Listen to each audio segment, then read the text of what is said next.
बिस्मिल्लाहिर्रहमानिर्रहीम।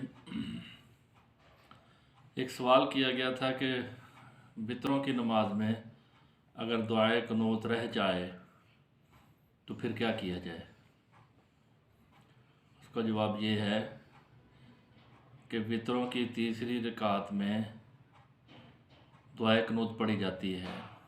तीसरी रकात में सूरत फातिहा, उसके बाद कोई और सूरत, फिर अल्लाह अकबर कहकर हाथ उठाकर हाथ बांध लिए जाते हैं, फिर दुआ कुनूत पढ़ी जाती है, उसके बाद फिर रुकू में जाया जाता है, फिर आगे दो सजदे हैं, अत्तहियात है, पूरी नमाज मुकम्मल करके सलाम फेरा जाता है। ये भाई ने सवाल किया है कि दुआ कुनूत अगर वितरों की नमाज में रह जाए तो फिर क्या किया जाए। मेरे भाई, अगर भूल कर वितरों की नमाज में दुआ कुनूत रह गई है, फिर आखिर में सजदा साहब कर ले।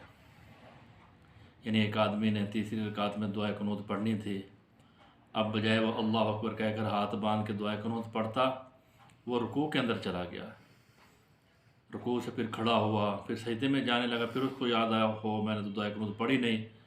अब दोबारा खड़ा होकर दुआ कुनूत ना पढ़े, बस दो सजदे करे, फिर दो सजदों के बाद अत्तहियात पढ़े, अब तो हु व रसूलुहु तक, उसके बाद फिर दाएं तरफ सलाम फेर दे, अस्सलामु अलैकुम व रहमतुल्लाह, फिर दो सजदे करे, फिर दो सजदे के बाद बैठे, अत्तहियात पढ़े मुकम्मल, ठीक है, दुरूद शरीफ पढ़े, फिर दुआ पढ़े, उसके बाद दोनों तरफ सलाम फेर दे, नमाज वितर इसकी मुकम्मल हो जाएगी। इसको क्या कहते हैं, सजदा साहब।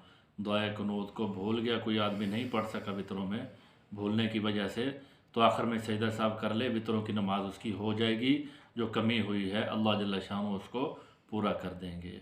वमा अलैना इल्लल बलाग।